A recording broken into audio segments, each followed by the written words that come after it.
Okay.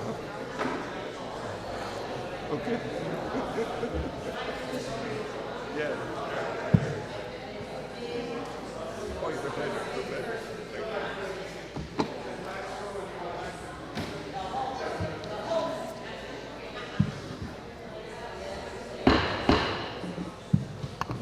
I'd like to call the City Caucus meeting to order for Monday, June 23rd, 2025. We have one public hearing this evening. If the clerk could please read. Public hearing number 1 regarding an ordinance to amend Article 7, Trucks, Section 248-85 of the Schenectady City Code to exclude trucks, tractors, and tractor-trailer combinations over 8 tons on Kings Road from Albany Street to the city line. Can you hear us back there? Okay. We may have to turn off the AC. Okay. We'll have to turn off the air conditioning. That's what that means.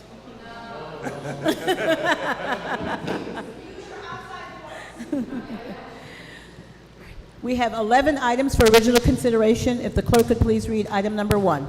Item number 1 for final consideration, an ordinance to amend Section Chapter 248-18 of the Schenectady City Code to designate a portion of Chrysler Avenue as a one-way roadway. Discussed in committee without objection and on consent. Item number 2. Item number 2 for original consideration, a resolution authorizing the acceptance of the 2024 external audit. Discussed in committee without objection and on consent. Item number 3. Item number 3 for original consideration, a resolution authorizing the sale of a vacant lot at 317 State Street for $1,500. Discussed in committee without objection and on consent. Item number 4. Item number 4 for original consideration, a resolution authorizing the sale of a vacant lot at 529 Schenectady Street for $2,500. Discussed in committee without objection and on consent. Item number 5. Item number 5 for original consideration, a resolution authorizing the sale of 535 Schenectady Street for $40,000. Discussed in committee without objection on consent. Item number 6. Item number 6 for original consideration, a resolution authorizing the redemption and withdrawal of 30 Cromer Avenue from foreclosure. Discussed in committee without objection on consent. Item number 7 is being pulled from the agenda. Item number 8 is also being pulled from the agenda and returned to committee. Item number 9. Item number 9 for original consideration, a resolution authorizing the settlement of a tax certiorari action by the owner of property located at 1612 Chrysler Avenue. Discussed in committee without objection and on consent. Item number 10. Item number 10 for original consideration, a resolution authorizing the settlement of a tax certiorari action by the owner of property located at 2037 State Street. Discussed in committee without objection and on consent. Item number 11. Item number 11 under contract and supply, a resolution awarding the bid and contract for the Franklin Street Cycle Tract, New York State DOT PIN number 1760.61 to Carver Construction Incorporated in the amount of $2,089,174. Discussed in committee without objection and on consent. If there's nothing more to come before the City Caucus, I'd ask for a motion to adjourn. Moved by Mr. Mudavarian, second by Mr. Williams. All those in favor? Aye. We are adjourned. I'd like to call to order the Schenectady City Council meeting for Monday, June 23rd, 2025. And I'd like to call on Pastor Francis Rigobert of Zion Evangelical Lutheran Church for the prayer invocation. Shall we pray? Father in heaven, we come before you with humble hearts, seeking your guidance and wisdom as we begin this City Council meeting. Grant our City Council members clarity of thought and discernment as they consider the matters before them.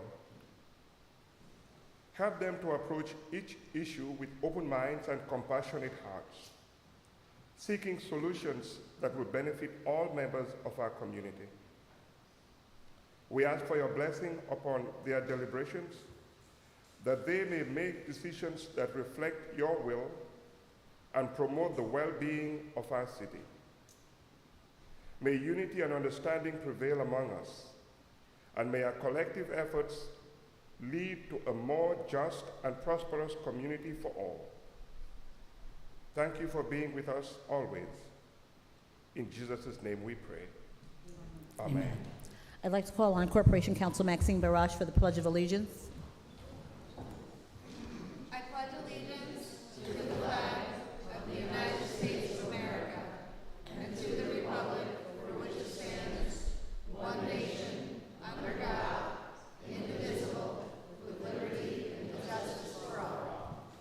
Thank you.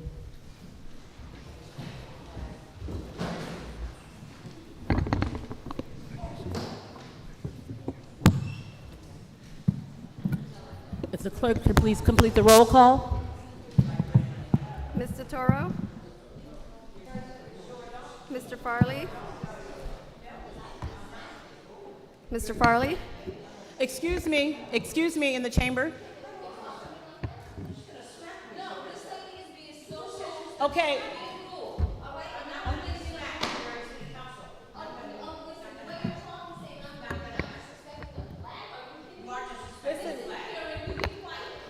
Listen, we're gonna. Thank you. And okay. Thank you. Thank you. Okay, listen, ma'am, we would have to ask you to leave if that continues.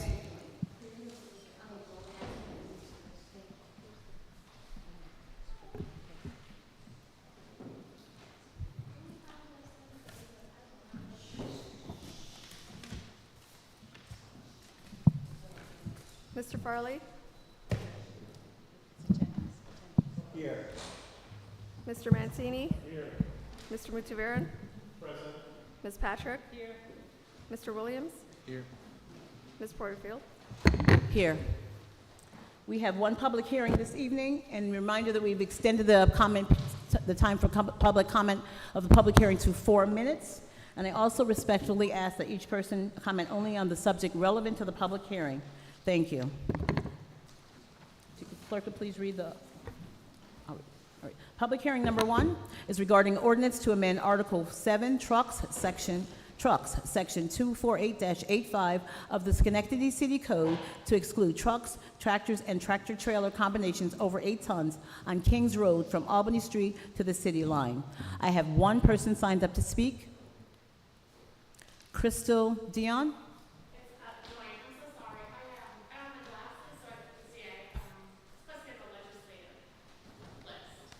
On the legislative agenda? Yeah. Okay. Thank you. You're welcome. We do have one written comment from Tracy Collins. From Tracy Collins, an email in favor of the weight limit on Kings Road. Oh, that's it. All right, I have no one else signed up to speak on public hearing number 1, so I declare that public comment closed. I'd ask for approval of the minutes for June 9th, 2025. Moved by Ms. Patrick. Second by Mr. Mutivaran. All those in favor? Aye. If the clerk could please read any communications and petitions. Communications to the City Council for Monday, June 23rd, 2025. Under Official, from Mayor McCarthy, a list of appointments dated June 23rd, 2025. Under General, there was an email from Tracy Collins in favor of the weight limit on Kings Road. Under Petitions, there were none. Thank you. I'd like to call on council members to provide any committee reports at this time.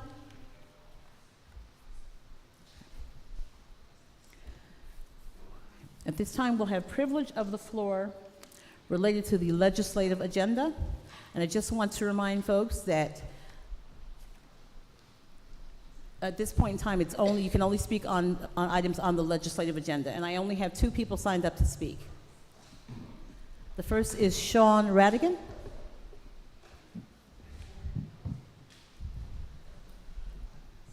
Yeah, hi, I'm Sean Radigan. I just wanted to voice my support for the extension of the bike trail. I just think that's really great that that's moving forward, and I'll keep it short. Thank you. Thank you. Crystal Dion? No, I think that's that one. I'm sorry. Okay, so you don't want this one either? No. Okay. Thank you. That's all right. We only have one other one, so I know where you're going to want to speak. So we're good. Okay. All right, I have no one else signed up to speak, so I declare the public comment on the legislative agenda closed. This time, I'd ask for approval of the legislative consent agenda. Moved by Mr. Mutivaran, second by Ms. Patrick. All those in favor? Aye. This time, we will have privilege of the floor regarding general city business. And we have a number of people signed up. I just want to remind folks, first and foremost, that there are only 3 minutes. When you get to the end of your 3 minutes, if you're in the middle of your statement or your sentence, I will allow you to complete it, but then you will have to summarize your comments and sit down so the next person can speak. I want to remind everyone, I know some of you don't come to our council meetings often, so I just want to remind you, if you signed up, some of the things that you agreed to, that there will be no personal attacks on council members, the administration staff, other speakers, or members of the public, which are unrelated to city business, and that will not be tolerated. We ask people to refrain from profanity, vulgar, inflammatory, threatening, or abusive or disparaging language. Should have read this earlier. Or racial, ethnic, or homophobic slurs, disruptive outbursts, and other conduct that disrupts or interferes with the orderly conduct of the business of the evening. Privilege of the floor is not an opportunity for debate and shall not be the opportunity for a back and forth exchange with council members or other members of the public. Again, you have 3 minutes to speak, and please direct all your comments to the chair. Thank you.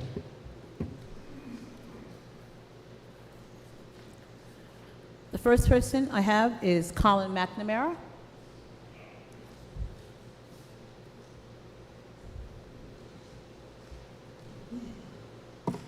Evening, City Council. I'm sure you know why I'm here. I've been here before. I just wanted to respond specifically to a few things that were said at the last committee meeting just last week regarding good cause eviction. I went through and took some careful notes about a few things that were said, and I found some opportunities that I think I can respond to that might be helpful. First, Mr. Williams had said at the meeting, I wrote down, I do not know the cost of having to move and re-find housing in the city of Schenectady. Well, I did a little math to try to get an idea of what that would be. So according to Zillow, the average rent for a 2-bedroom in Schenectady is $1,575, which is up $275 over last year. Assuming that finding a new place requires first month's rent and security deposit, that would be $3,150 in order to move. If you needed a 15-foot U-Haul, that's $30 a day plus fees, mileage, and gas. We'll call that around $80. Then another $20 for an apartment application, assuming that you apply to only one place and get it on the first try, which almost never happens. So all told, best case scenario, you're looking at around $3,250 to have to relocate on the fly, to say nothing of any lost wages you might suffer from having to take a day off work or what have you in order to move. So a cool $3,300 laying around is something most folks don't have, especially when living paycheck to paycheck, and if that eviction can be avoided, it should be. President Porterfield at the last meeting mentioned there was a lot of talk over the fair market rent standard for the county. I was slightly surprised at the amount that was discussed, but I wanted to just point out that that applies within the law to a relatively narrow exemption. There are 15 exemptions from the good cause eviction law. Number 15 discusses exemptions for properties that are over 245% at baseline of the fair market rent. That is what I like to call the luxury exemption, so that's for very high-priced things.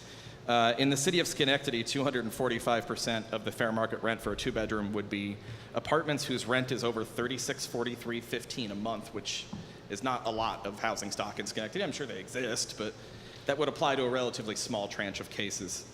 Ms. Patrick said at the last meeting that under good cause eviction, this really did jump out to me and it's worth responding to, that every eviction must go to court with good cause eviction.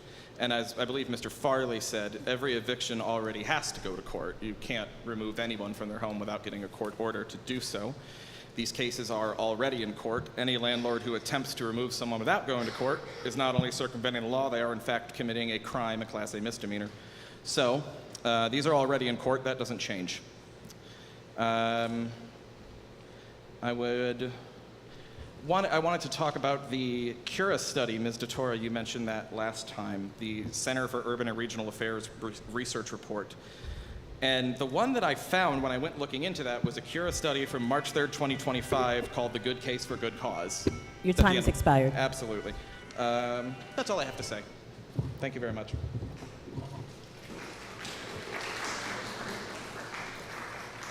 And also one other reminder, I noticed there are a number of signs in the audience. Your signs cannot block the view of the people who are seated behind you. Just want to remind you of that. Chris Morris. That's right, that's where you go. Good evening, Mayor, Madam President, and City Council members. As most of you know me, I'm Chris Morris, and co-founder and director of SLIC, Schenectady Landlords Influencing Change. We are Schenectady's only organized group of landlords, property managers, and realtors. And for 14 years of monthly meetings, it has always been SLIC's mission to provide information and connections through guest speakers, plus group research and interaction. We value our ongoing relationship with the many entities throughout the city that are involved with our business, and we hope to continue on that path. It's important to note that we just can't do anything we want to, anything we please. Small landlords are continually dealing with the financial impact of new laws levied by the state, as well as ever-increasing restrictions and costly requirements levied by local legislation and code enforcement.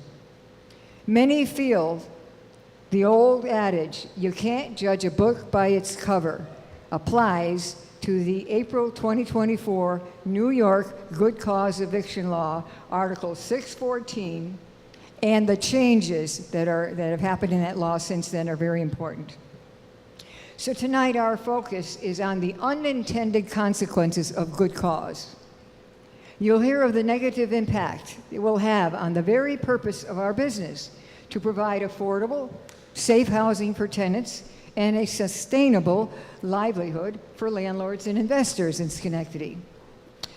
I want to share this little short statement that we had received from one of our longtime small rental senior owners who couldn't be here tonight.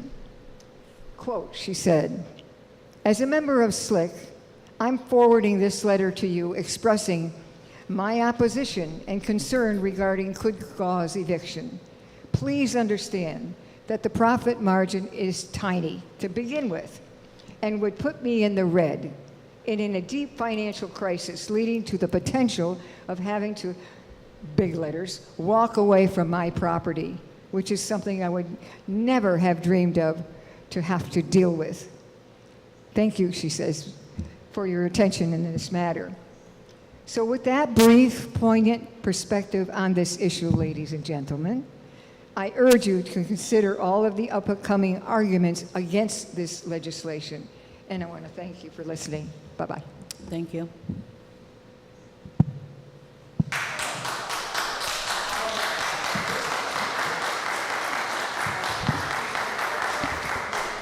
Harlene Andrus. Harlene Andrus.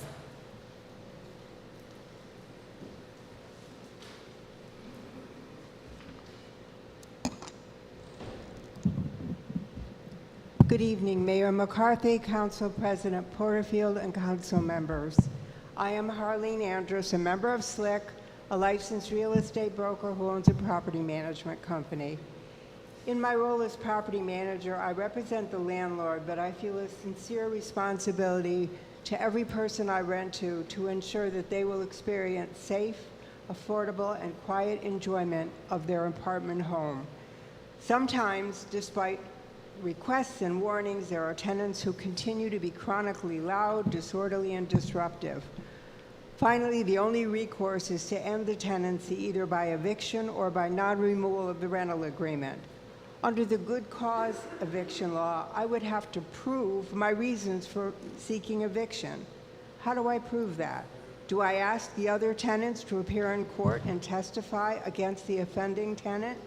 Should I put the tenants who are being disturbed at risk by asking them to do this? Should I expect them to lose time from work to appear in court? And what about after court? Since they all live at the same address, they have to return home and confront the people that they testified against. I think what will happen more realistically is that these people will not go to court. The tenants who are being disturbed will simply begin to look for another rental unit, and as a result, many lives will be disrupted, and the bad behavior will be allowed to continue. I implore you to say no to good cause eviction. There is no good cause for bad behavior, and we need to protect all of the tenants, not just a few. Thank you. Hillary Snare, please, with the signs. Hillary Snare.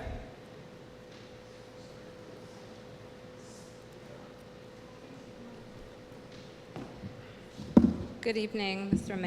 Mayor and members of the council. Can't hear me? I'll go closer. I'm Hillary Snare, and I'm a tenant in downtown Schenectady. I understand the intent of this law. We all want to protect vulnerable tenants. But let's be clear, good cause eviction is not the right tool. Instead of helping, we will make landlords become stricter. Landlords will raise rents faster, and they'll avoid renting to anyone who seems like more of a risk, because once the tenant is in, they may never get their unit back, and even when the lease ends. I believe the people who will suffer the most will be the ones with low credit scores and the ones who need a second chance. The law will shut the door on them before they even get a key. If you truly want to help others, support rent assistance programs, tenant education, and mediation. Not laws that drive housing providers to create higher qualifications and ultimately drive them out of the city. Good cause might sound like justice, but in bad practice, it's just bad policy for all of Schenectady. Thank you. Thank you.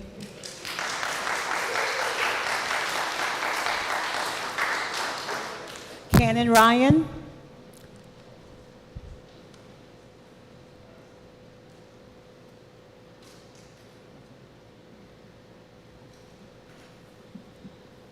Good evening, council members and mayor and others. My name is Canyon Ryan. I'm the executive director at United Tenants of Albany. The reason that I'm here is to talk about good cause eviction where we have it in Albany. We were the first to pass it in 2022. It got struck down by the state due to preemption, and in 2024, the law was finally formalized in the state, the legislature during the budget to allow municipalities to opt into good cause eviction. Since Albany has opted in, 16 municipalities have also opted in, including a Republican town called the town of Fishkill. It's not a partisan issue unless we're just thinking of partisanship in terms of tenants and landlords. The reason that Albany passed good cause eviction is because rents have been increasing exponentially and wages have not. When we pass the law, two things that a city can consider and alter are the fair market rent exemption, which Colin has already talked about, the 245%. In Albany, we did 345% just to ensure that the maximum number of tenants were eligible for the protection. And the other thing that a municipality can consider is the definition of a small landlord. In the city of Albany, we defined a small landlord as those with one rental unit, being a single family home where tenants, where there's a tenant. But if the landlord had two rental units, then they were no longer considered a small landlord. I just want to clarify too, any owner-occupied unit, any owner-occupied building of less than 10 units is already exempt, so this has to be particular to the rental portfolio. And that may seem hard on small landlords, but the reason that we qualified it as those with one rental unit is because it's difficult for a city without a very strong and robust code system for tenants to know whether or not they have these protections, or attorneys to know if they have these protections. Especially with limited liability corporations, which are intended to obfuscate actual ownership. So tenants are going to have a really difficult time determining if they have these protections. And what these protections do is set a rubric and expectation for landlords and tenants when they enter into an agreement that the landlord will make repairs and the tenant doesn't have to fear being evicted. It's really difficult for a tenant to raise a retaliation claim if they feel like when they raised a code enforcement issue, they were then immediately offered an eviction notice. Before the city of Albany opted into good cause eviction, I was renting from a trust, and this big management company was overseeing, the entire ordeal, and they didn't renew my lease, and there's no reason for that. I've never been behind on my rent before, and so I ended up pulling my back, which my back is still messed up. If you could see me walking up today, it's just this continual issue. But my lease wasn't renewed, and there was no cause, and so what we had to do is I had to move in with my partner, who I liked them, but I liked having my own space too, and we had to pay $3,500 each to move into a 3-bedroom, which we didn't need, but I had to move, and they were living with me at the time in our 1-bedroom.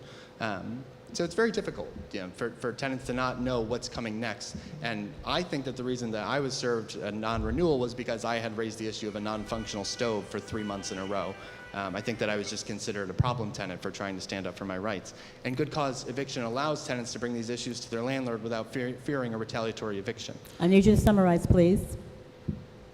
Am I out of time? Yes. Okay. Good cause eviction empowers tenants to utilize the protections that they have without fearing a retaliatory eviction. It's a basic rubric for landlords and tenants to understand what kind of agreement they're entering into. Thank you.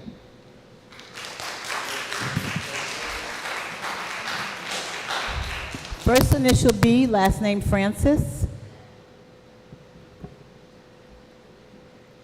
Good evening. My name is Bevan Francis. I am a tenant organizer at United Tenants of Albany. I work with the tenants across Albany to form unions and fight for their rights.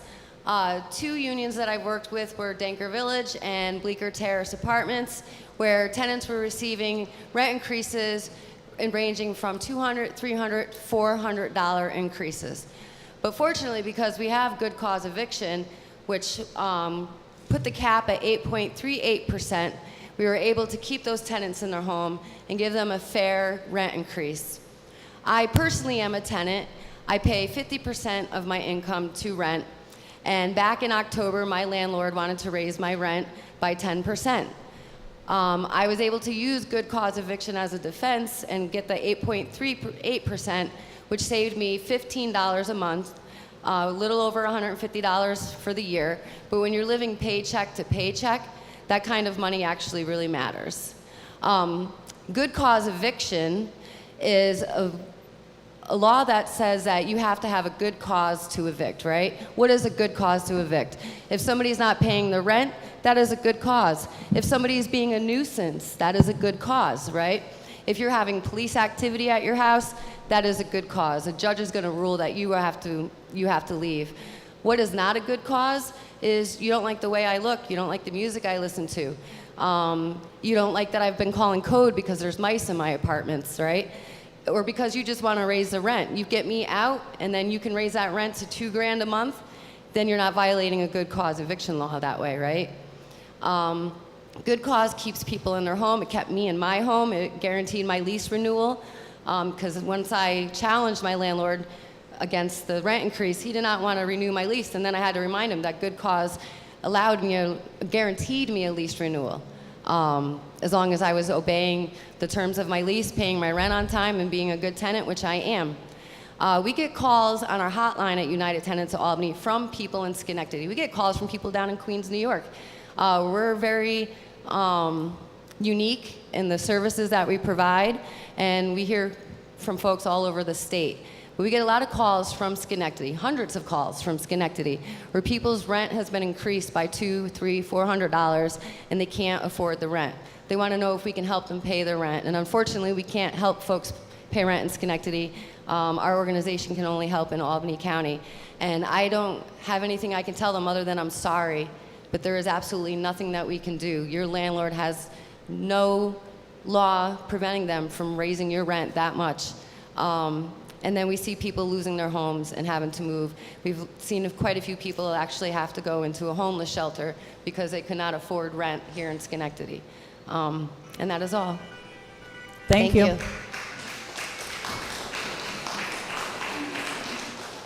Mina Badu.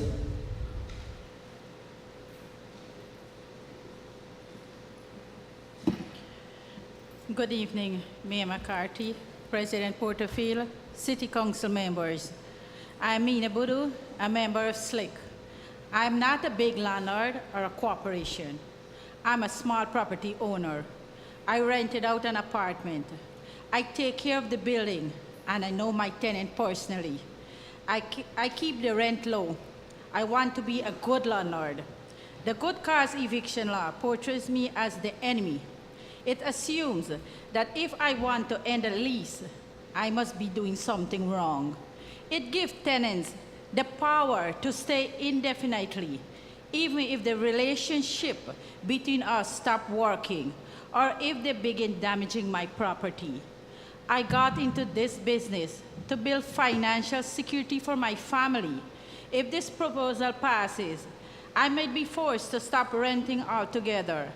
I know many other small landlords who feel the same.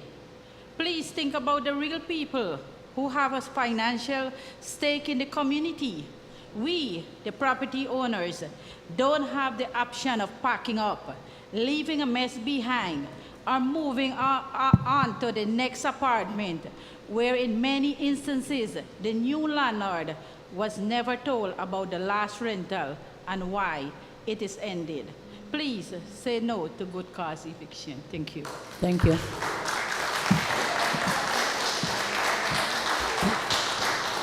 Lorianne Gagney. Good evening, Mayor McCarthy, President Council Marion Porter, and City Council members. My name is Lorianne Gagne, and I'm a real estate broker here in Schenectady. I want to focus on the economic impact of the good cause eviction law.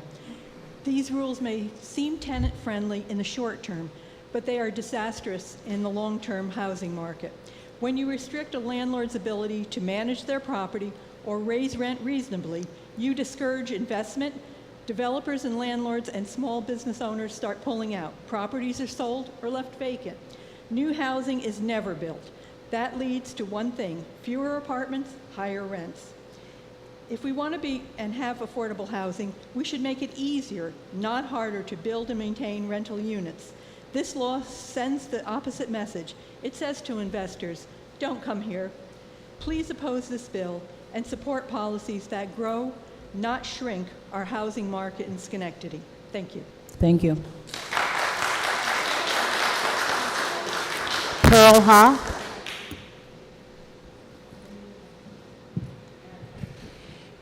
Good evening, everyone. My name is Pearl Ha. I am a broker in the city of Schenectady. Yeah. I'm also a longtime SLIC member. I appreciate the opportunity here to share some thoughts and concerns on a good cause eviction. First, New York has already had strong tenant protection laws. Evictions require court approval, and tenants have legal remedies when tenants are treated unfairly. You just heard representatives from some organizations. They are protecting and representing the tenants. Okay. Adding more layers of regulation, no matter how well intended, can lead to unintended consequences, such as higher rent to offset the risk and stricter screening that can shut out the very tenants that you're trying to protect. Second, we've seen what happens elsewhere.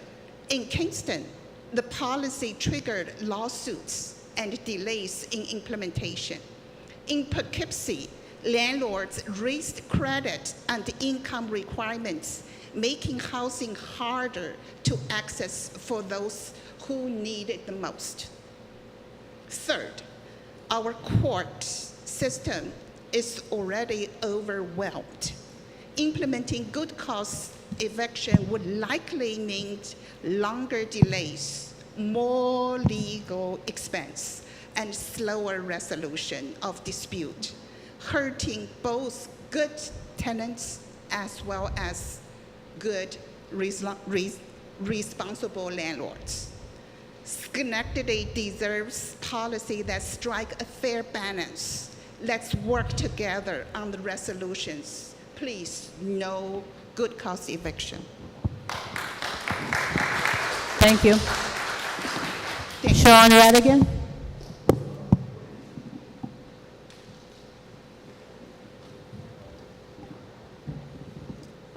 Hi, I'm Sean Radigan, and I want to thank the City Council for bringing up good cause for discussion last week.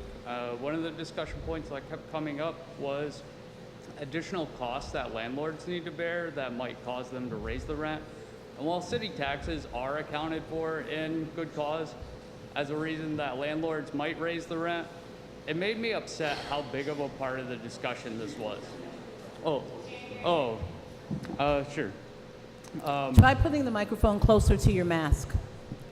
Oh, yeah, actually, I can pull that down too. Is that better? Yeah. All right, It is. should I just start from the top? Well, quickly. All right. I want to thank the City Council for bringing a good cause up for discussion last week. One of the discussion points that kept coming up was additional costs for landlords. While city taxes are accounted for in good cause as a reason that landlords might raise the rent, it made me upset how big of a discussion point that was. I'd like to share some numbers from my mortgage payment in contrast. So I bought a house in 2023 and I pay the bank $1,975 a month or $23,700 a year. Of that payment, my city taxes are only $3,600 a year and my school taxes are $2,500 a year. From 2023 to 2024, my city taxes went up 2% or $71.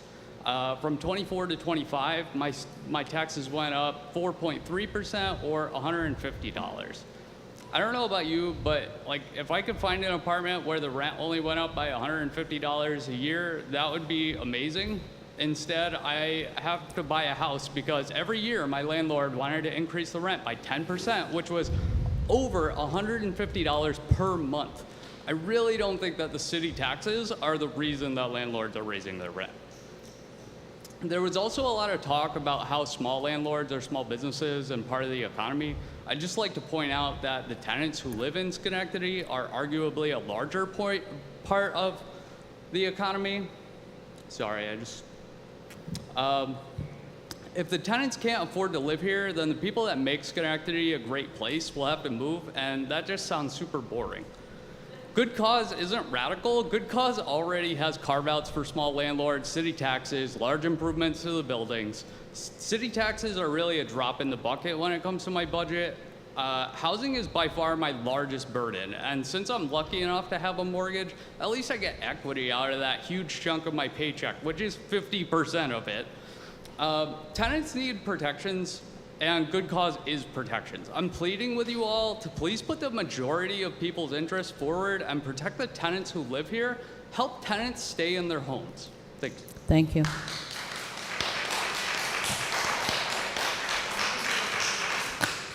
Robin English.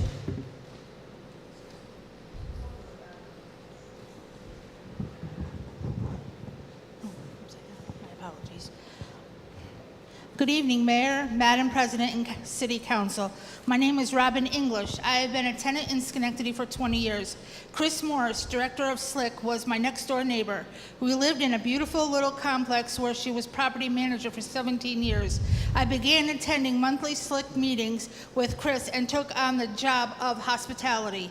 I hear all about the rental business and its challenges. Last year, my complex was sold to a new owner with their owner property management.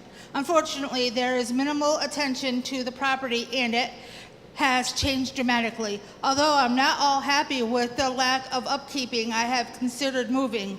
I'm very concerned about what will happen to me.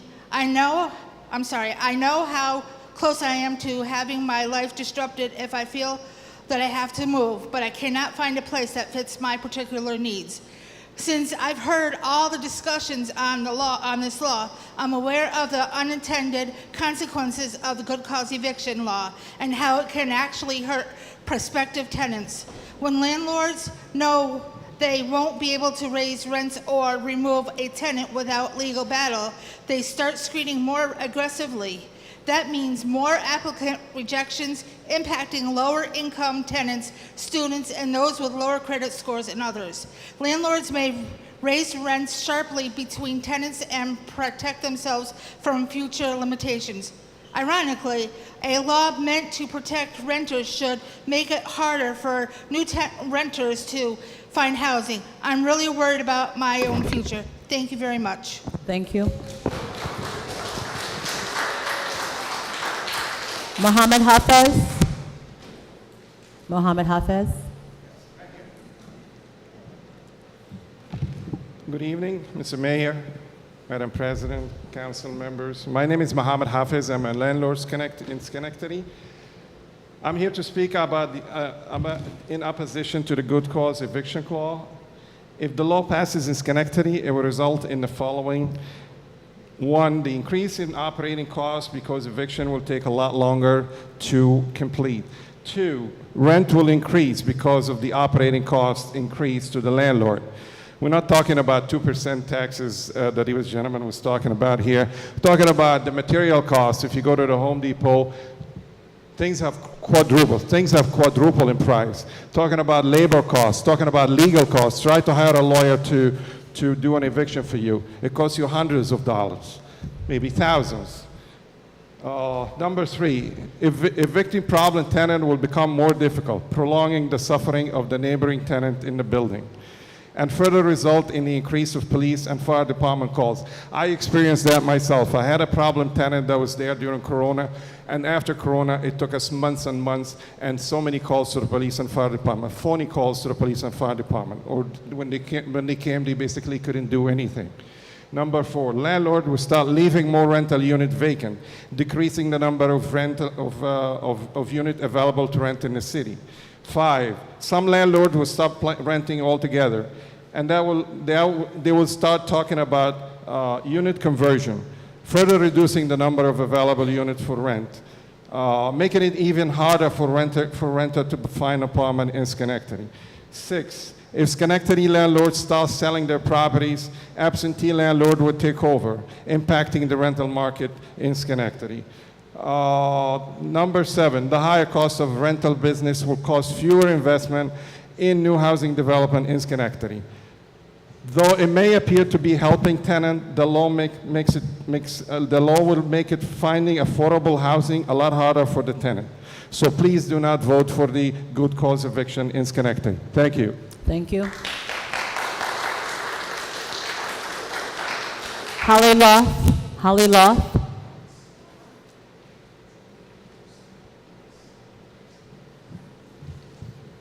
Good evening, City Council members, Mr. Mayor. I am a Schenectady resident and homeowner of 17 years. The apartment in my home is currently occupied by my mom, and while I hope that arrangement goes on forever, it is entirely possible that I will end up renting at some point to someone who didn't give birth to me. I'm here tonight because I feel strongly that good cause eviction is a win-win for Schenectady. The criticism of good cause seems to me to fall largely into two buckets. One, predictions of dire outcomes for the city, including renters, and two, a conviction that whatever benefits renters must necessarily hurt landlords. So first, the predictions of dire outcomes. You've heard them from other people. I'm not going to list them all, but good cause has been adopted by more than a dozen New York municipalities, and it's been the law in New Jersey since the 70s. So if these dire outcomes were going to happen, surely critics would be able to provide clear and compelling evidence of them. Without actual evidence of these bad outcomes from these other places, I would like to suggest that these arguments be disregarded. Second, the idea that anything that benefits renters will necessarily harm landlords. This is called zero-sum thinking, and it's a particularly corrosive mindset when it comes to making decisions for a whole city, where we are interconnected in so many complicated ways. There is social science research that supports the idea that some people are hardwired to zero-sum thinking, that if you present people with a situation that is objectively beneficial to all parties, like, for instance, John sells his car to Mary for a price that he is happy with, and Mary buys John's car for a price that she is happy with. And social science researchers will then ask people who won that interaction. And there are a significant number of people who will say, John won that interaction. John definitely won, Mary definitely lost, even though objectively they both won. That interaction was beneficial to both. And I mention this research just to point out that just because certain people believe they will lose when others gain doesn't mean that's necessarily objectively accurate. I think some landlords may be stuck in this zero-sum mindset, and it makes them unable to see the benefits that would accrue to all of us, landlords included, if the whole city were to have more stable housing, a friendlier and more welcoming rental culture, and therefore more demand for rental units. Good cause eviction would be a win-win for Schenectady. Thank you. Thank you.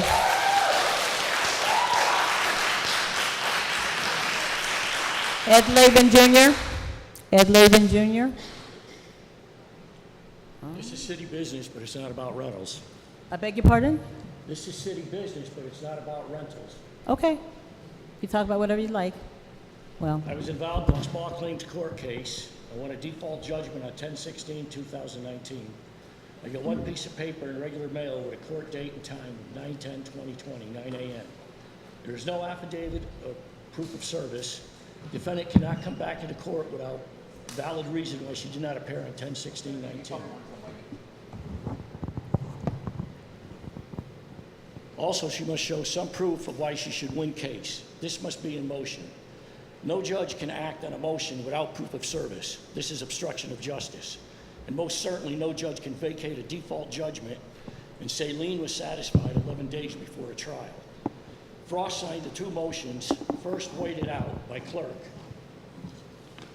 Need proof of service.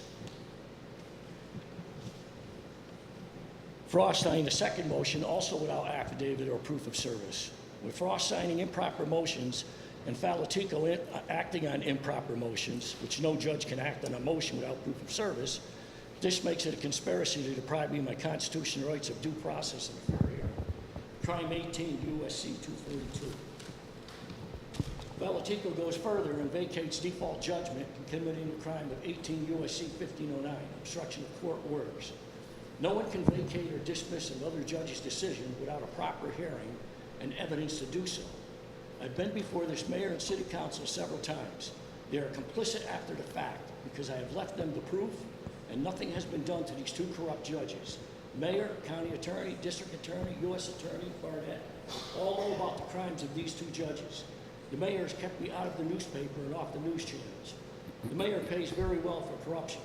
Falatico tears down a building on State Street without proper authority to do so, and mayor makes him a judge.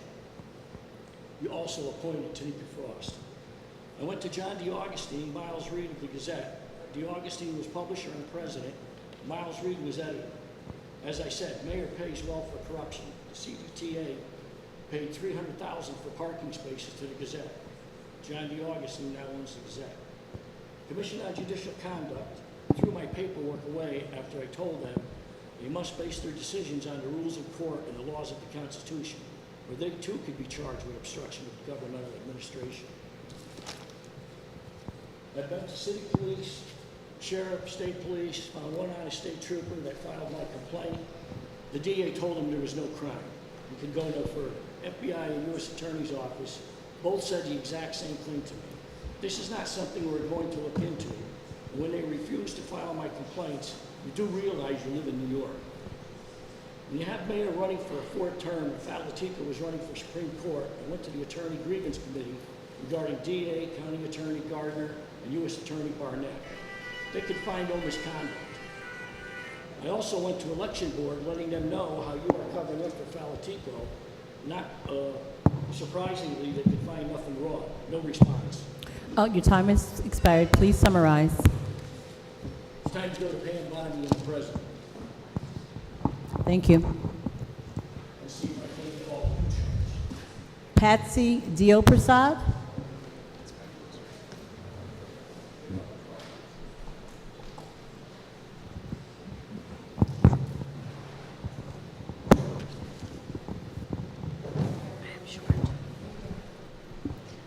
Good evening, Mayor McCarthy, City President Porterfield, and City Council members.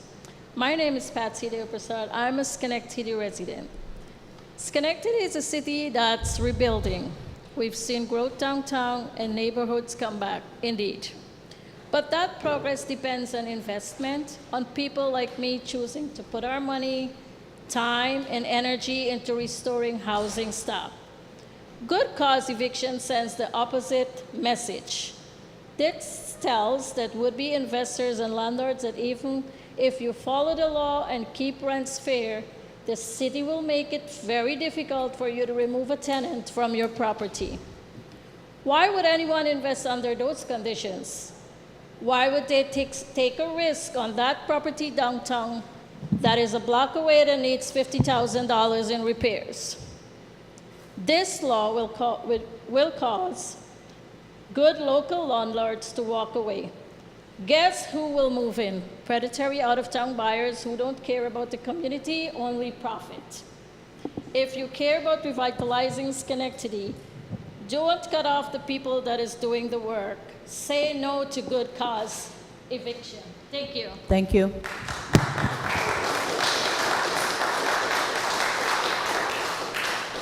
Jamaica Miles.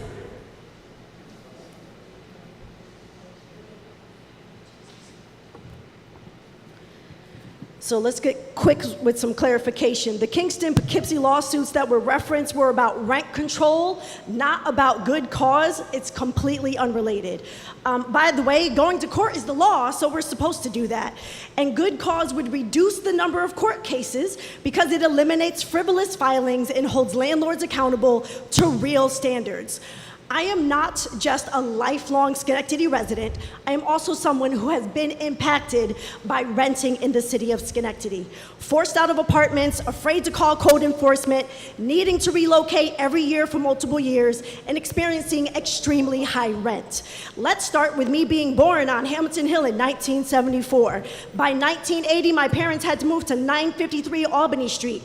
By 1988, at the age of 14 years old, it was the first time that I was homeless.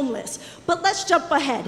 1881 State Street, I actually was able to live there for 7 years, from 2002 to 2009. Then I had to move to Cutler. That was less than a year. Plymouth Ave, less than a year. Rugby Road, I lived there almost a year, but there was a rat infestation and they wouldn't take care of it. So I moved to another apartment on Rugby Road, less than a year. Then over to Brandywine Ave, and we've only made it to 2015. Do I need to go on? How many of you currently rent in the city of Schenectady? How many of you have ever rented in this city? Which neighborhoods do you currently live in, or have you ever lived in? Mine span almost the entire city. How many young people at Seat Center live in rentals right now? How many attendees of our public libraries are housing insecure? Is every senior that is living in the city of Schenectady living in a safe, stable, affordable, and secure housing unit? I'm not just someone who lives there, I'm also someone who has been on the ground speaking to residents for years, being told that the number one issue is and continues to be housing safety, security, and affordability. I am here to urge this council to opt into New York State's good cause eviction law because this legislation is not just necessary, it is long overdue. Our housing isn't being well maintained right now. It is already difficult to get an apartment right now. So if folks are worried about whether or not it's going to get more difficult, y'all ain't rented in this city. We already have absentee landlords. We already have apartments that aren't being inspected and don't have rental certification. We already have tenants who are being illegally evicted without going to court, which is against the law to a body that likes to be law and order. And the worst part? Many tenants don't even know their rights. So yes, we do need an education piece. Good cause can help us to fix this. It brings clarity, it brings standards, it empowers tenants to speak up and holds neglectful property owners accountable. For those of you that are good property owners, God bless you and thank you for what you do. There is zero evidence that the tax base has suffered in any good cause community. What has suffered is community stability when we fail to act. New Jersey, since 1974, where's the evidence? So the question is not, should we wait? The question is, how many more people will you allow to suffer while we do nothing? So move the process forward to opt into good cause. Don't let fear and misinformation guide this city's decision making. I need you to summarize, please. I am summarizing right now. Don't let a good policy die because of political games, and don't ignore the people who need strength, compassion, and leadership right now. Thank you.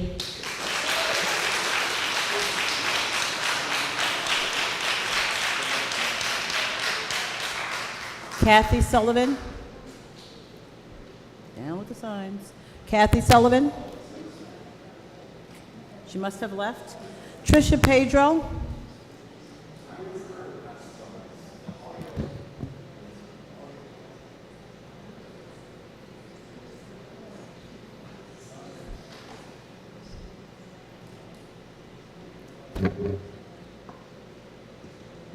Hello, everyone on the City Council. I'm Tricia Pedro. I had signed up to speak about 317 State Street. Just wanted to introduce myself. It's not about this, so I just wanted to say that I am a mother of 8, and I live here in Schenectady for over 20 years. I am a business owner. I love Schenectady. I came here just doing my own little thing, and Schenectady have embraced me. I do a lot of community events, and just I love the people in Schenectady.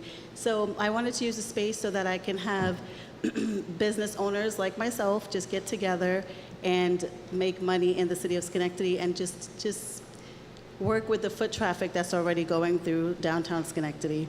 So I just wanted to let you guys know that I'm trying to give you like a face to the name, introduce myself. That's all. Thank you. Thank you.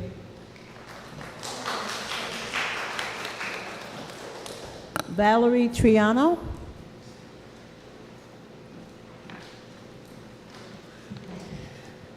Good evening, City Council members. I'm here today in support of Schenectady opting into the good cause eviction law as a member of this community, as a neighbor, and as someone who believes that housing is not just a commodity, it's a human right. First, I want to thank Council Member Farley for introducing the good cause eviction resolution to committee this past Monday, and to thank Council members Farley, Williams, and Porterfield for bringing such thoughtful facts and statistics to the conversation. Your leadership matters, because right now in Schenectady, there are families living in fear. Fear of being pushed out of their homes, not because they did something wrong, but because they dared to speak up about mold, broken heat in winter, or leaking ceilings. Fear that if they ask for repairs, they'll find a notice taped to their door telling them they have 30 days to get out. That is not justice. That is abuse of power. The good cause eviction law is our opportunity to say no more. No more retaliatory evictions. No more families torn apart by greed. No more mothers lying awake at night wondering where their children will sleep next month. This law doesn't punish good landlords. It protects them and ensures that small local landlords can continue offering affordable housing without being crushed by corporately owned buildings jacking up rent citywide. It keeps housing fair, competitive, and rooted in the community. This law does not allow tenants to abuse the system. Landlords will still be able to evict for non-payment, destruction of property, or illegal activity. They can still raise rent so long as those increases are fair and based on actual costs.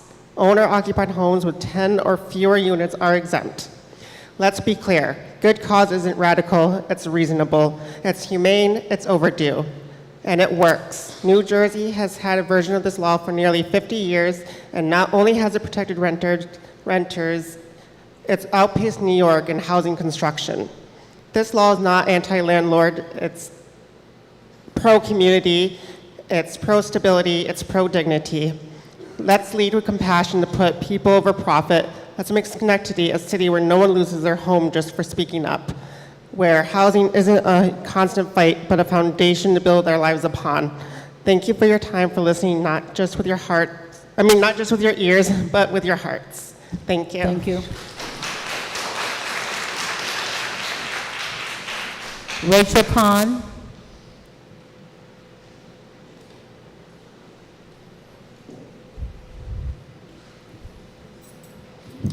Hello.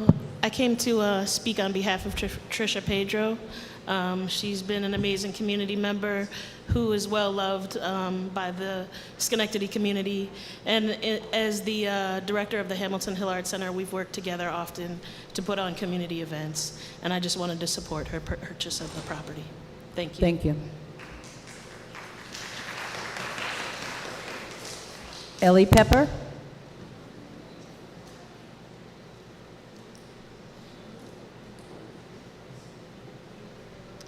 Good evening, Mayor, Madam President, City Council members. I've lived in the city of Schenectady for 30 years as a homeowner. I'm here to urge you to opt Schenectady into New York's good cause eviction law because our city's renters urgently need this protection and responsible landlords have nothing to fear from it. 15 cities in the state have already done it, so let's do it. More than half of all households in Schenectady and in neighborhoods like Mount Pleasant and downtown, so there's more than half of all households in Schenectady are renters.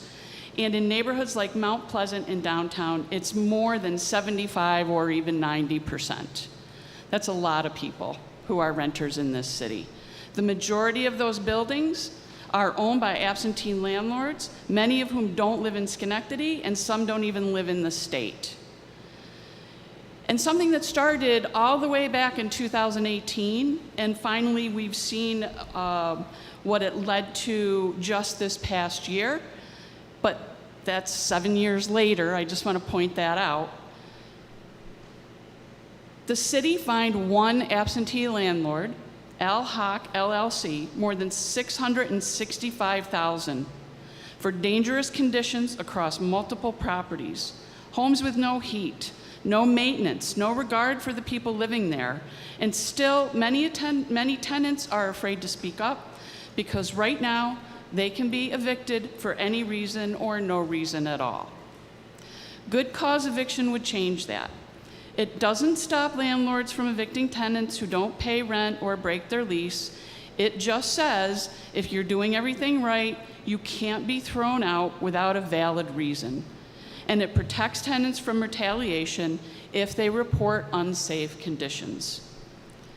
It also puts a check on unreasonable rent increases. So just to put a clear point on the amount that can be increased. Right now, inflation in our region is 3.4%.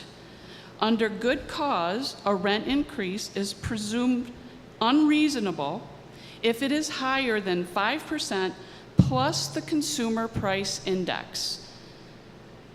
So if you put that together with the inflation rate right now in this region, you're looking at an 8.4% increase as being reasonable. That doesn't block rent increases. It just ensures that they're fair. If a landlord has rising costs and needs to raise rent more than that, they can still do it. They just need to justify it if it leads to eviction for non-payment. Now, I want to speak directly to concerns about small landlords. Is that my time up already? That is your time, yeah. Wow, God, that went so fast. I know many of them care deeply about their tenants and are part of the communities they serve, and good cause does not prevent them from making a living. It doesn't stop evictions for valid reasons, doesn't freeze rents. In fact, many of the worst violations and most aggressive evictions in Schenectady come from large absentee owners, not local landlords. It's about targeting abuse, not punishing responsible property. I need you to summarize. We already have strong enforcement tools, but those don't mean much if tenants are afraid to file a complaint.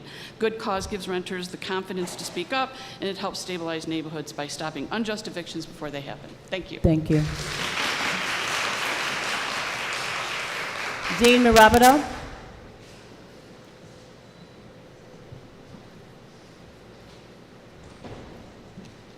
I will try to speak fast. Good evening, Madam President, City Council members, and Mayor. My name is Dean Mirabito, and I live in the city of Schenectady. After listening to the discussion last Monday by members of the council regarding opting into or out of good cause eviction, it appeared to me that those voices against good cause had very unconvincing arguments to vote for opting out.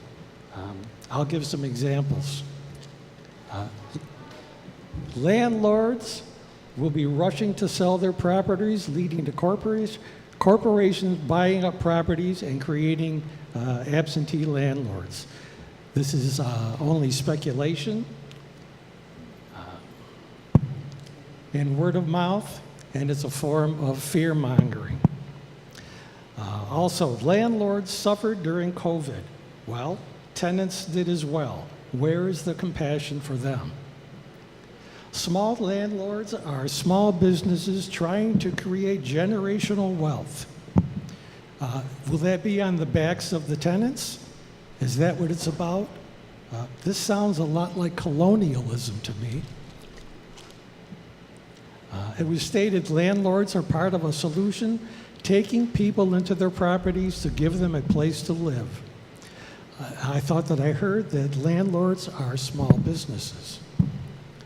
Landlords are building a Schenectady we can all be proud of. Is this to the exclusion of an already disenfranchised population of the city? Landlords were compared to other small businesses in the city. People need to feel safe and secure in their properties they rent, which should be affordable, clean, and properly maintained by landlords. These are not things small businesses and other small businesses in the city are required to provide. It's not fair that landlords should lose money for owning rental properties. Well, good cause isn't about taking money away from landlords. It's about providing protections for tenants. So in conclusion, I'd like to say that people who become landlords do so as a choice. People need a place to live. It's not asking too much for it to be affordable, clean, and appropriately maintained by the people that own the property. Thank you. Thank you.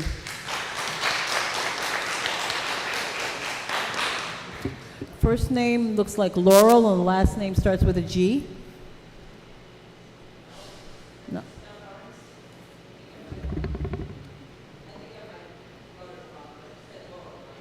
I beg your pardon? It looks like it. And could you just please state your full name because I am unable to read your last name? No problem. My name is Laurel Barnes. Good afternoon, good evening, Mayor, Madam President, and City Council.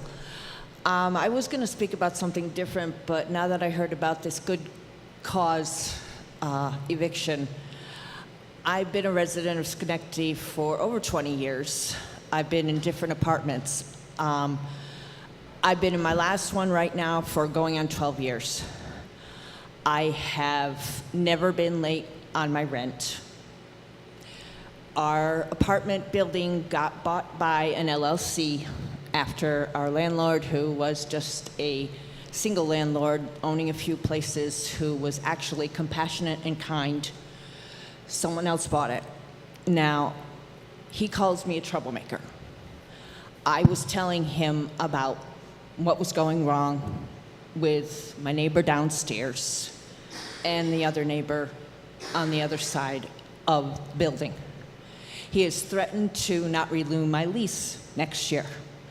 And his lease, all it is a piece of paper saying, do you still want to live here? Sign here. No rules, no nothing. I don't think it's fair. I'm telling him something that's happening. I'm not trying to be a troublemaker. It's just the truth. And he hardly ever comes by. I'm also under Section 8. He's also raised the rent because of Section 8 over $150 the first time. I rent a one-bedroom apartment, and now it's $900. I'm afraid to tell him that my bathroom sink is leaking. I'm afraid to ask him for another refrigerator because it's starting to go. I'm afraid to tell him about the heat. The radiator starts leaking like crazy, and it's ruined the rug that I have in my kitchen. I'm afraid to tell him anything because I'm afraid he's going to get me out and not renew my lease. And it's not fair.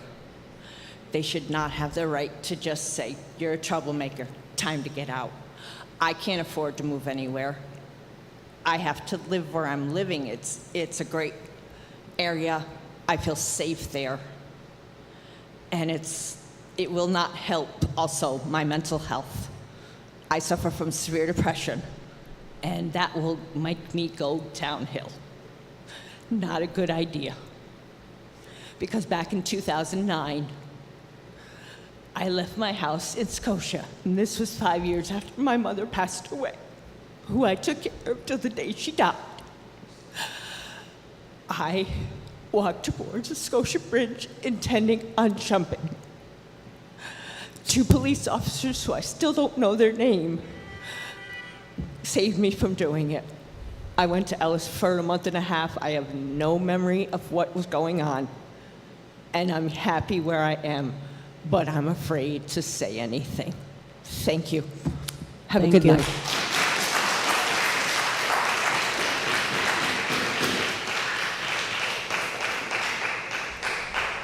Chris Petrocarli.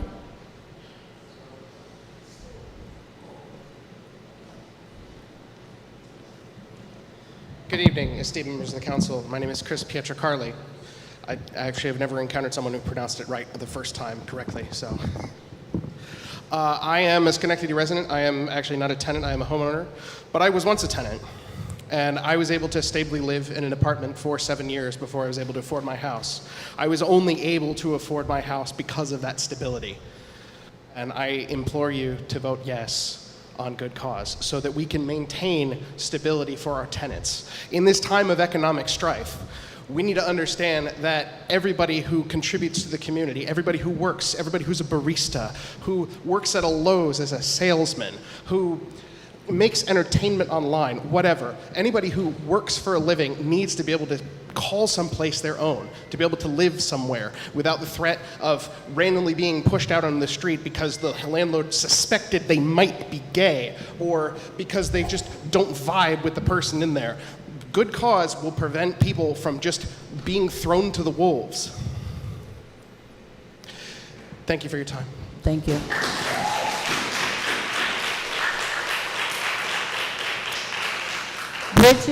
Bridget Savage Spice.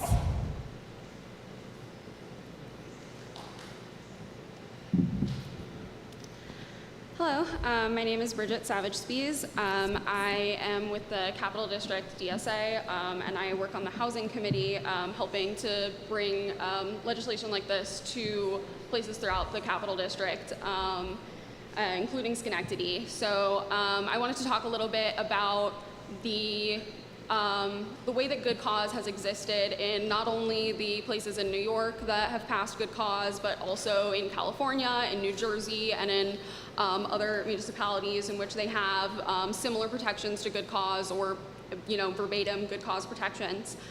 A little while ago, the University of Minnesota Center for Urban and Regional Affairs published a report because several of their professors were wondering, I keep hearing this thing from landlords where they say that if we pass good cause, then there will be no new housing development, and that will drive up rental prices. And that's something that I have heard here today a lot. And so they did this study because they wanted to find out, is that true? They looked in California, in New Jersey, they compared areas with good cause to areas without good cause that have similar, that are similar in their geographic area, and similar in their income and their GDP, all sorts of, similarities. And they determined that it did not have any effect on new construction. So with that study in mind, I think we can determine that it's unlikely that it would in Schenectady if it hasn't anywhere else. I would also like to lay out the idea that I want to make it extremely clear that good cause eviction protections do not impact landlords who are in the business of providing safe and affordable housing. If that's what your goal is as a landlord, then I commend you for that, and this law should not impact you because you will not be, if you are not trying to evict tenants in a retaliatory manner, you will not be impacted by good cause. Good cause has a number of carve-outs in it as well that address some of the concerns that I've heard. So any building that's built before 2009, that's built after 2009 is exempt from good cause, which is one of the reasons why it doesn't impact new development. It doesn't impact owner-occupied buildings. So small landlords renting out their apartment attached to their garage or anything like that are not impacted. It does not impact landlords with a portfolio under a certain size, which can be determined by the council. In Albany, we set that as 1 because of the LLC loophole in which landlords frequently own many buildings under all different LLCs, and so it is hard to determine how many units they really have, but that is up to you to determine. The good cause in Albany, when it was passed, decreased the number of eviction cases going to court. So for the reasons that it will decrease eviction burden, it will decrease the burden on our eviction courts, it will not impact increases in housing stock, and it should not impact any landlord who's providing safe and affordable housing. I urge you to pass good cause. Thank you. Thank you.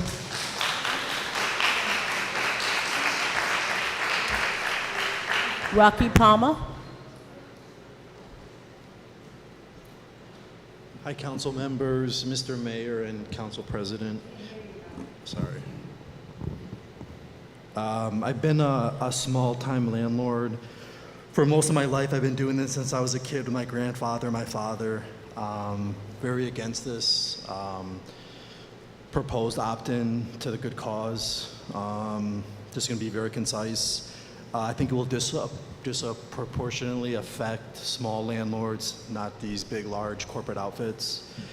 It's going to be longer court times, more expenses, lost rent, and will discourage new landlords to enter the business. There are already protections in place to protect tenants in New York State. And we also have the rental certificate program as well in the city. I really believe the true intention of this law is to usher in arcane New York City style rental regulation and control. I think it's kind of like a soft start, and from there, more laws can be added, or more laws can be introduced, or this law can be adjusted or made worse. And again, I really believe if we wanted to lower rents, we should incentivize building new units and not buy these big corporate outfits whose rents are going to be out of reach for most people in Schenectady, but just normal small-time investors. And we could do this by reducing regulations, fees, red tape, and generally just encourage new construction. Thank you. Thank you.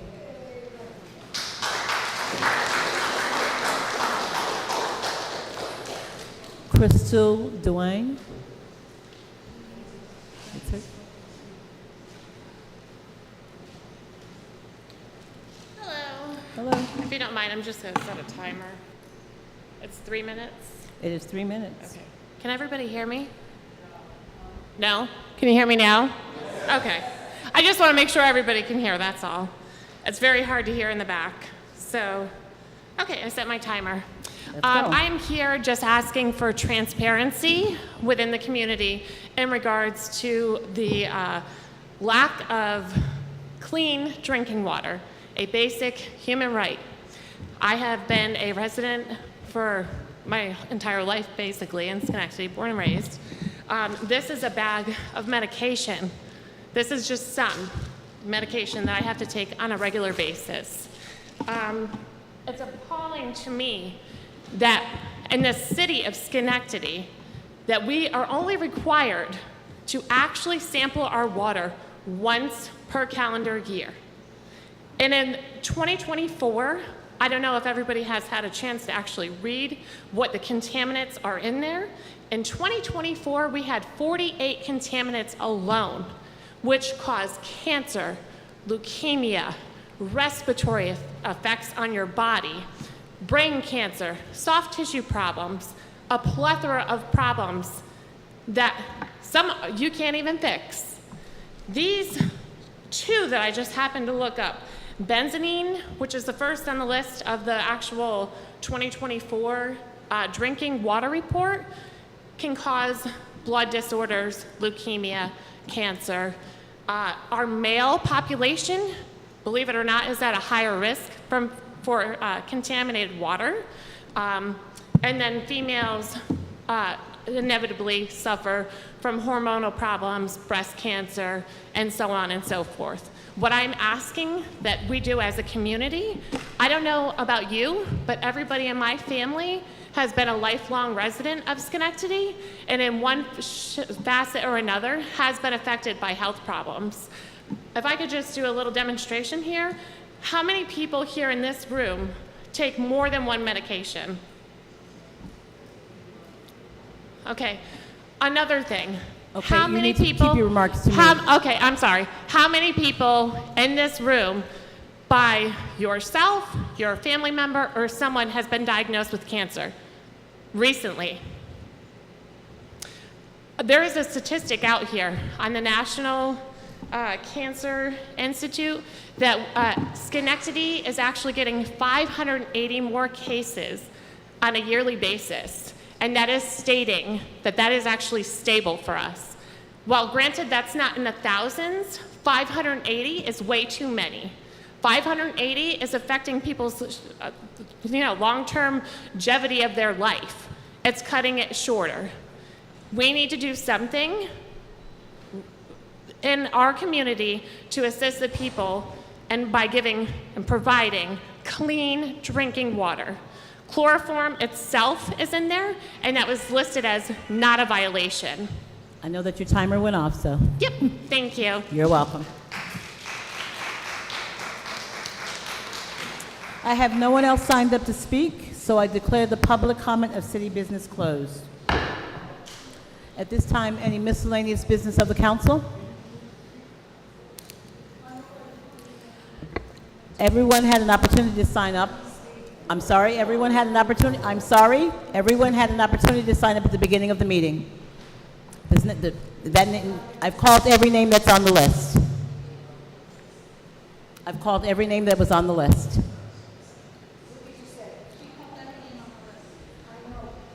I called every name on the list. We asked people to sign up at the beginning of the meeting. Miscellaneous business of the council? Mr. Williams? Mr. Williams? Thank you.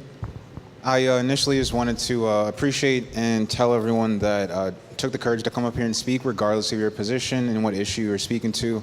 It is definitely something that takes people aback. It is a form of speaking that people aren't usually used to, but it shows your passion towards your issues, which is why I take a lot of notes, because I value that time that you spend with sharing your candid thoughts with us, and sincerely I present myself as someone that's objective. So with respect to the conversation of good cause eviction, sincerely looking at it from a standpoint of the lived experience that I had throughout my life, not just within the city of Schenectady, but just as someone that grew up not with a stable home, but also looking at the merits and hearing both sides of the facts, and also hearing some candid conversations from people that I consider very close to me, I can't seem to get away from the fact that I'm a huge supporter of it. On this very context, good cause eviction keeps good tenants in homes and holds poor landlords accountable. And my understanding of that is that with a marginal administrative cost to landlords, it ensures that your actions take in place the morality of the decisions that you can impact individuals over. We heard from two individuals who I'm not going to name speak from their hearts about their lived experiences and what unstable housing does for the community. In a few months, we are going to have the conversation of how much overtime do we allow to increase police and fire departments. And in very few instances do we have the ability to be proactive instead of reactionary.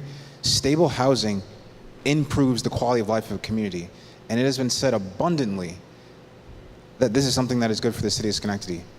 I urge everyone, regardless of what side of the conversation you're on, to look at the law, because as I hear a lot of the misinformation, there are protections in place for illegal behavior, for breaks and lease.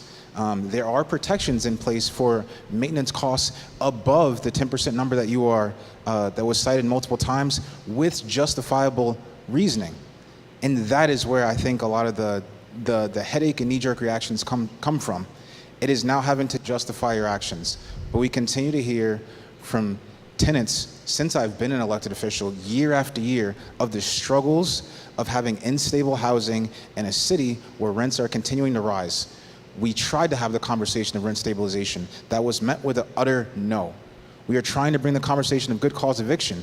That is also met with an fervent no. What are we to say to the majority of this community who is sitting on the tenant side of this, who is crying out for help?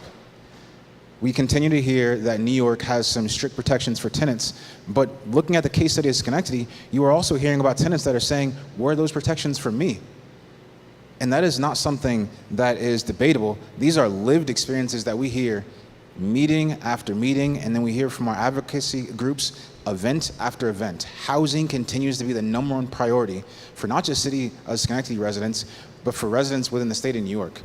I applaud the legislator for passing this type of law. The only pushback that I have was making it opt-in. I think it is a requirement for us to have this conversation. I thank Mr. Farley for presenting it, and I look forward to having a candid, factual discussion next week about the merits of where each of my peers stand, because sincerely, this is impacting lives.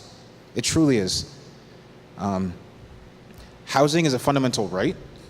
I have had the luxury, due to my military experience and military career, to have had the ability to use the VA home loan. If not for that, I guarantee you I would be sitting on that side of the room as a tenant. Sincerely, saying the right thing sometimes is unpopular, but looking at the case studies that we've seen from the municipalities that have opted in, looking at the proven records from states that are continuing to do this work, based on the logic that we've heard, those communities should be in disarray. So sincerely, as we look at the facts and as we looked at the lived experiences from tenants in our community, I truly believe that this ensures that good tenants remain in place, and it still provides landlords the rights that they are demanding that they still have to provide themselves a quality of life that they are looking forward to as well. Thank you. Thank you. Mr. Farley? Thank you, Madam Chair. Thank you, Mr. Williams, for your comments. I agree with everything you said, and I just think that this is something that's not that complicated. It really isn't. And I think sometimes people overcomplicate things so they can hide in the confusion. I've read through this front and back. I've had real candid conversations with landlords and tenants. And I am someone presented with new information is willing to change my mind based on that. I think that that is something that you must be willing to do as a leader, whether it's popular or not. I've heard the stories about how these horrible situations that landlords are placed in from tenants not paying their rent through COVID and damaging their property and being nuisance and just doing things that where someone has invested their life savings into a property, and now the landlord has become a victim of this unruly tenant. And those are things that I know happen. Those are real things that happen. And in good cause eviction, there are provisions for every single thing that people have been talking about. I would just stress to people to please go back, read this legislation, and ask yourself, would I do any of these things that are on this list? And if your answer is no, then not only should you not be against this, but you should be coming out to support it. I also want to say that, you know, we on City Council, I do believe that we all are homeowners. And sometimes your proximity or lack thereof to an issue can really impact how you receive messaging. And I want us all to be mindful of the people who are not in the very privileged position that Mr. Williams talked about. I've been born and raised in Schenectady. I've been here all my life. And I always heard a saying that might have not been originated here, but first time I heard it was here, and that's all money isn't good money. So when people talk about, you know, the investments and investments that people are making into the city, I'm happy to hear about investments, but again, all money isn't good money. And if you're not going to come here and provide a safe, respectable housing for people, then our commitment to basic human dignity is not and should not be for sale. Thank you.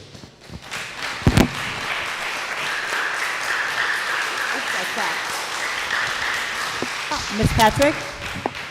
Thank you.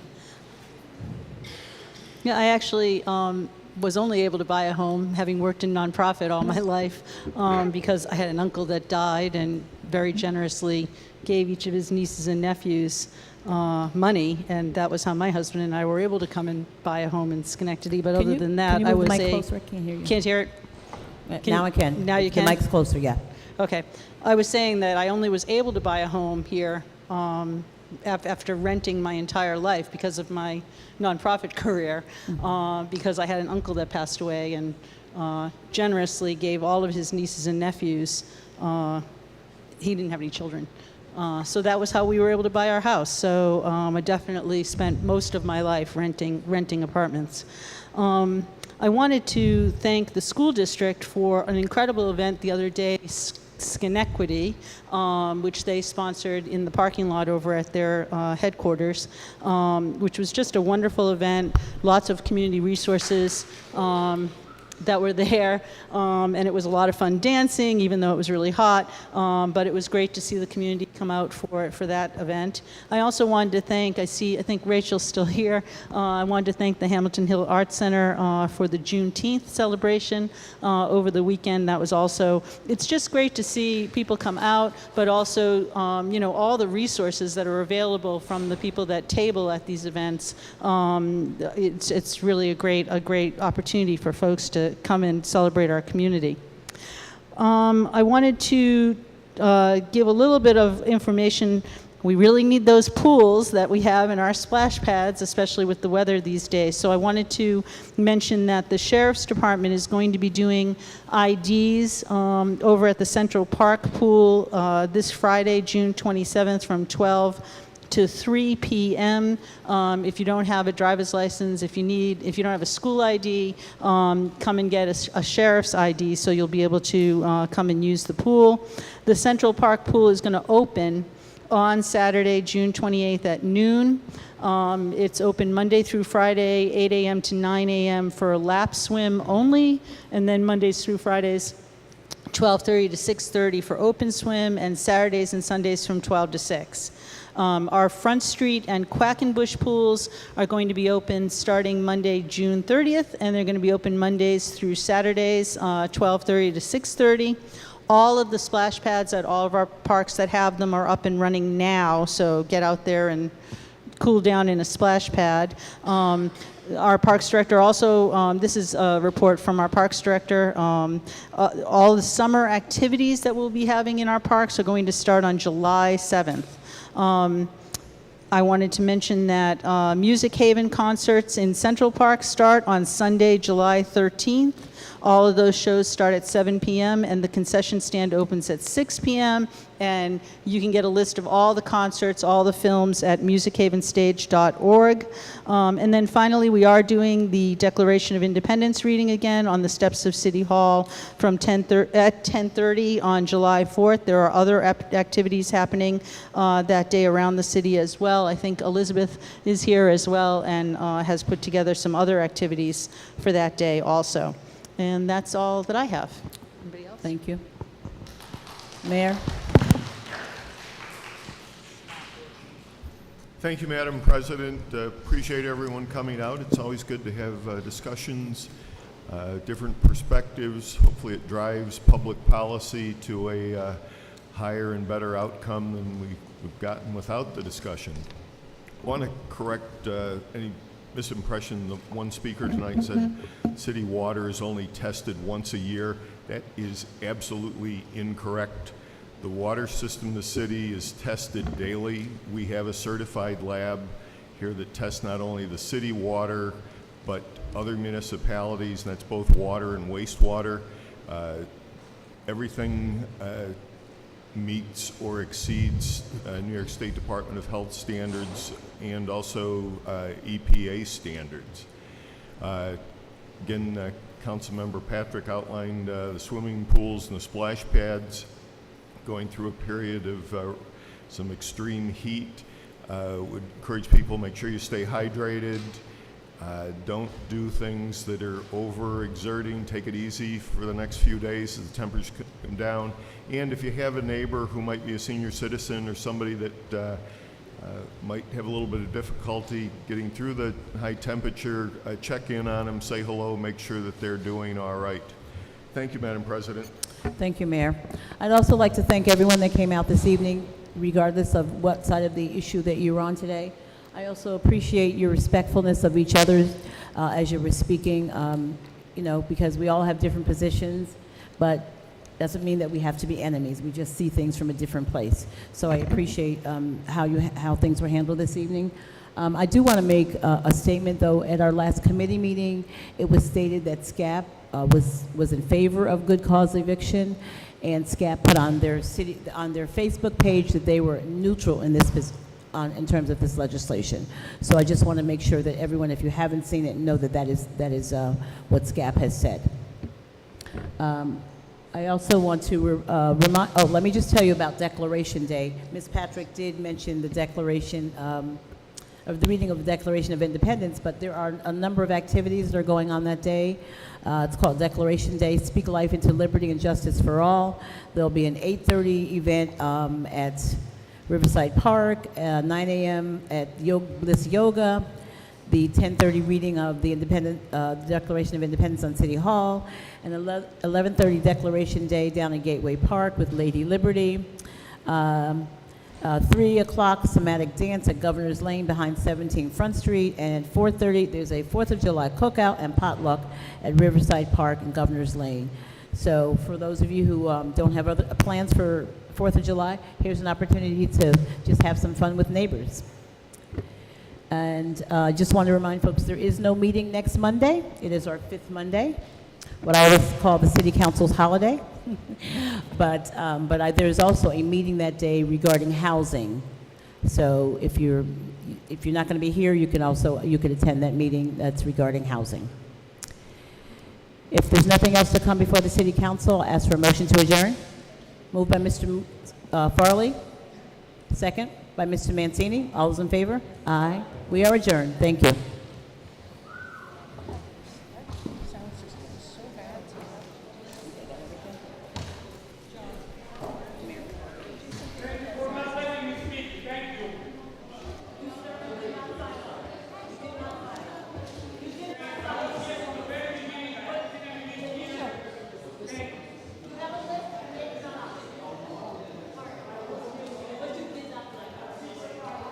I've seen it.